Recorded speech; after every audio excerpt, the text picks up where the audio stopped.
BIM is a philosophy which helps in optimizing the resources throughout the life cycle of the asset. As we know, building information modeling is changing how buildings, infrastructures, and utilities are planned, designed, built, and managed. So, why BIM for sustainable design? The application of building information modeling to construction projects has the potential to enhance the quality of information provided for making critical design decisions. However, the quality of information provided in the BIM stage is significantly low. In this webinar, we are going to focus on some of the series like BIM for sustainable design strategies. Here are the main points which we are going to discuss today. The basic metric of lighting analysis, metric of daylighting analysis, and illuminance rendering in Revit, and the workflow for carrying out solar studies using Autodesk Revit, and also some part of climate analysis using Autodesk Green Building Studio. So in our previous webinar, we had covered whole building energy analysis using Revit. As we know, BIM model can be used for visualization, structural analysis, costing, and documentation. The unique feature of Autodesk Revit allows us to perform other high performance based design studies. In BIM, the attribute data or the information present in the model plays vital role in management of a digital project. Here is a chart which maps the conventional stages of the construction to digital model-based management. In the model-based terminology, call the conceptual design stage as LOD 100 and the design development stage as LOD 200 and the final design stage as LOD 300. In the concept design stage, the model elements are at a conceptual point of development. Information can be conveyed with massing forms, written narratives, and 2D symbols. Similarly, in the design development stage, the model elements have approximate relationship to quantities, size, location, and orientation. Some information may be still conveyed in a non-geometrical information format. So in LOD 300, the model elements are explained in terms of specific systems, quantities, shape, where we have all the design attributes finalized. So the metrics of the lighting in the next few slides, we'll be knowing about the different metrics which are related to lighting and daylighting analysis. So first of all, what is luminous flux? The amount of light being given out of by a particular source in all directions is called as luminous flux. It is measured in lumens. And next, the luminous intensity. The amount of light that travels in certain directions from the source is called luminous intensity, and it is measured in candelas. So the most important part, that is the illuminance. The illuminance is the amount of light falling on a surface is called as and is measured in lux. So the building regulations use illuminance to specify the minimum light levels of specific tasks and environment.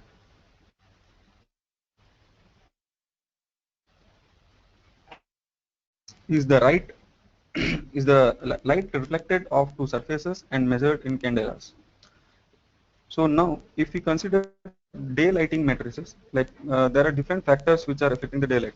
So the daylight factors are expressed as the percentage of natural light falling on a work surface compared to that which would have fallen on a completely unobstructed horizontal surface under the same conditions.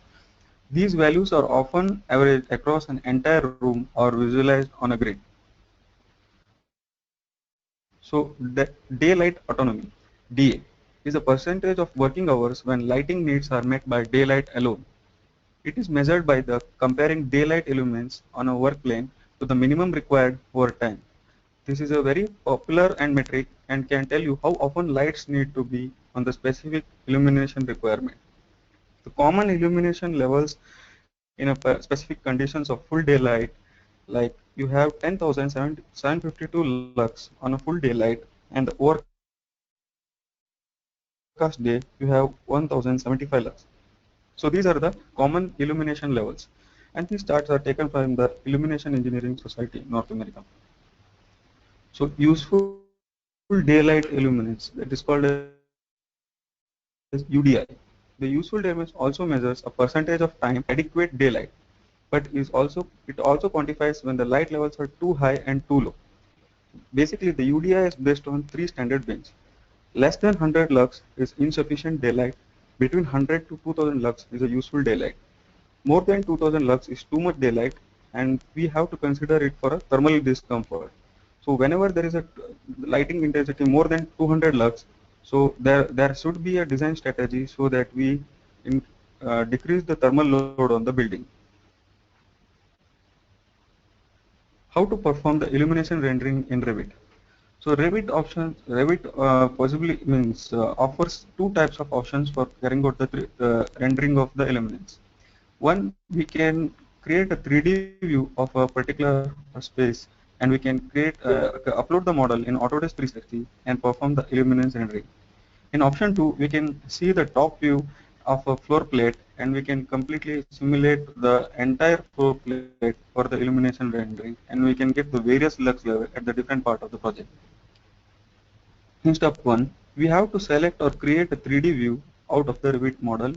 In this example, the 3D view of the living room have been taken. So we have to create a 3D view of that particular space, and we have to use it for a illumination rendering. After creating 3D view, we have to click on the properties palette of the 3D view. In with the properties palette, we have to modify the rendering settings as per the requirement. We can set the quality of the render image and also the lighting scheme which is required for the simulation. So there are different lighting schemes which are available there. So exterior sun only, exterior sun and exterior artificial only. We can select whatever according to the requirement. We can select the lighting scheme, and we can also set the quality of the image which has been done. After selecting the required render settings, it's time to switch on the sun path of the required 3D view. In the view control bar, click on the small sun button and we can switch it on. Similarly, we have to also switch on the shadows button, which is at the right side of the sun path. If you see the sun settings, we can see the different solar study options which can be performed on the model. The different type of solar like still study, single day, multi-day, and lighting study. It is very important to see that the right location has been chosen and the right time for simulation. It is also very important for us to input the right glazing properties for the simulation. For this, we have to make necessary setting in the system panel. We can find the system panel in the system browser, and from the right click on it, we can see the material properties, which opens up a new dialog box of material browsers. So here we can use the particular appearances, and we can select the visual transmission of the glass. The visual transmittance of the glass in the rendering is currently calculated from the color and tint value only. The best practice is not to use the tint. We have to select the custom color option only and put the right RGB values in that. So this is the formula of calculation of total visual transmittance. So thickness here is the thickness of the pane in inches, which can be modified by the properties of the system panel. And the color is the RGB value which we put in the appearance of the custom color.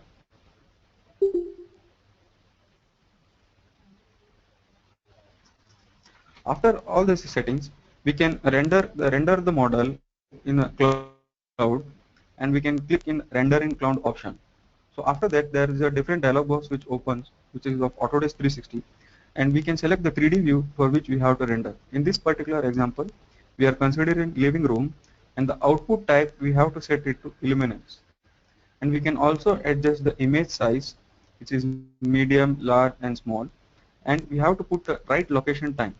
There is an option to override this and use the date and time which was input in the view settings, or else we can use our date and time which are which is of our requirement here. We can also change it. So in the render in cloud, we have the sky models. There are different standards which are used for the simulation. There is press all weather sky, CI overcast sky, CI intermediate sky. These are the different type of sky models which we can use for the simulation. Depending upon that, the DNA and the DHA value also changes, and this depend upon the specific requirement of the simulations. So after that, how the unit of the report also can be altered. Like if you want the units to be in lux, we can change it, and if you want to be it in foot candles, we can change it in the legend format. So as we don't know how much lux we are point we are able to achieve, it is best to click on the automatic part, like without mentioning any minimum or maximum range. If we are definite or targeting for to achieve a minimum lux or something like that, so we can select a logarithmic value to try the different iterations of design. After that, we can the image gets rendered in cloud. So even if it is a very big heavy model, by using Autodesk Cloud platform, the rendering happens in less than 10 minutes. So no, there is no need of heavy work-hand workstations or a large machine with graphics cards and everything. So cloud is very useful for uh, performing render-based analysis. So coming part to the solar studies overview. In this previously like the similar to the lighting analysis, we have to create the model and simulate it in the SunPath tool and visualize. We can also create the images and the animations and analyze for how the light for the people and plants, like what intensity of light is needed and potential for direct solar again in winter, and avoid overheating in summer. Like based upon these, we can decide the what design strategies which has to be used, which type of heating ventilation systems can be used, and when the building will be acquiring the maximum peak load.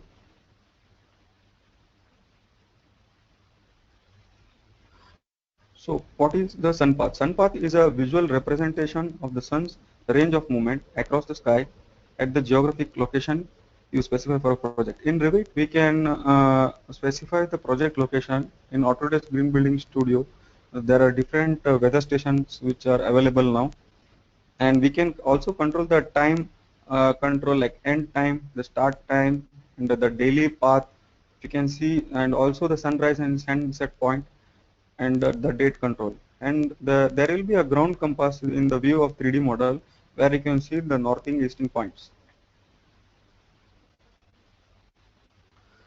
So this is the workflow for creating the solar studies. So first of all, we have to create a model with all the terrain and the existing facilities which are there nearby your asset or the building to perform a solar analysis, and the project information has to be given properly. The project location also plays a very important role. After inputting these values, we have to create the views for solar studies and turn on the sun path and shadows and perform various type of studies. So similarly, in the previous lighting analysis, there are still single and multi-day analysis which we can perform, and we can also preview the solar study animations. Like we can have different type of design iterations or design options, and using different type of solar simulations, we can choose the best option for that. Saving solar study images, and if there is also a facility to export the images which we have performed for a particular case, and we can document it. And we can also export the animation in format of video to show it to the client and how his building looks at different stage of the day and also different months. So for this, for the solar studies workflow, we have to input the project information properly, and in the energy settings of the project information, we have to put the project location correctly. So the project location plays a very important role here, and majority of the project locations are available in Autodesk Green Building Studio nowadays. So after that, we have to create a 3D view of that of the whole building with all the topographic and the plantations and everything. So after creating a 3D view, we have to on the sun path, we can see the compass on the ground and also the sun path here. And after clicking it on the sun settings, so similarly like you can see different type of sun settings which are there here. So there are inbuilt templates which are made like spring solar study. You can make a summer solar study, fall solar study. So there are inbuilt templates. Depending upon our requirement, we can use those templates, already present templates, or we can make our own template to study the different simulations. Here we have taken a 1 year complete study, and we have overrated like sunrise to sunset. Depending upon the location, it is taking the time of sunrise and sunset. And after that, we have to click on OK and apply those settings to the view, and we can preview the solar study here. And for previewing it, after when you have applied all the settings, in the sun button, there will be a small option called as preview solar study, where you can simulate the different frames of the simulations. So if you want to save the image of that particular solar analysis which you are consider, if you are considering a still image with a solar day or some specific requirement to compare the images, we can also save the view in the project as an image. So by clicking on the 3D view, we can export the animation into a video format. For that, we have to click on the 3D view, and we have to switch on the sun path and also the shadows. Shadows has to be on, and we can export the solar study in a video format. So in this slide, you can see the different dates, how the simulation is happening on that particular building. So this is a demonstration of the video. You can see different analysis which is happening during the day.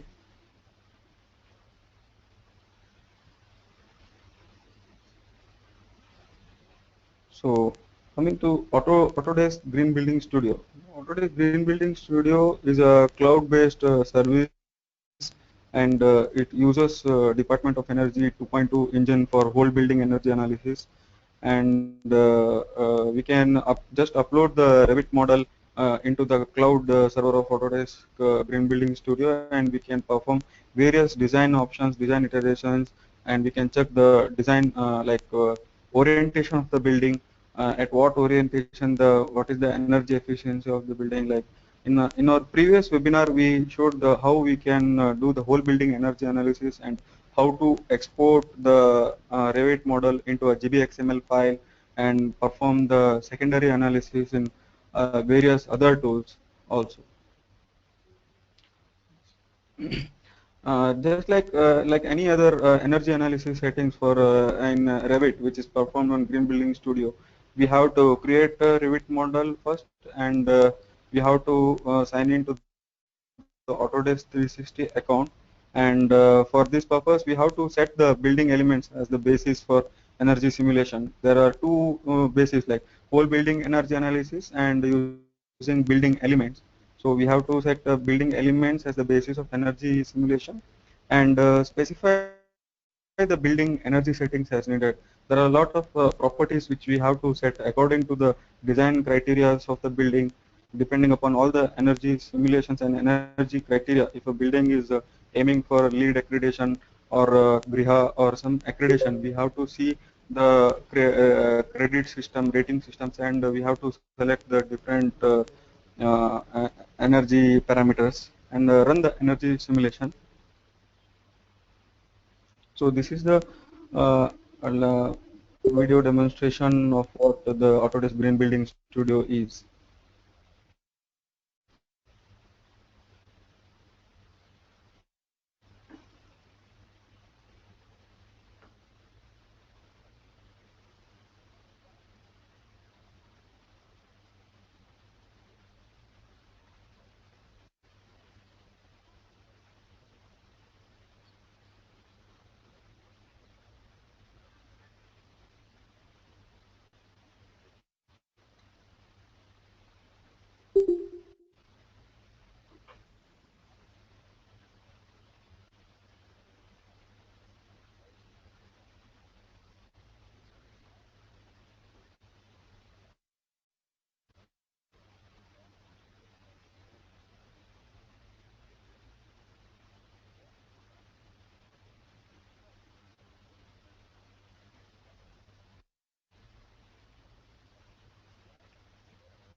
We can see the potential energy savings chart here and how the losses are there. The baseline analysis we can do. So energy use intensity, which is there here. The different dashboards are there for energy and consumption and weather averages analysis report.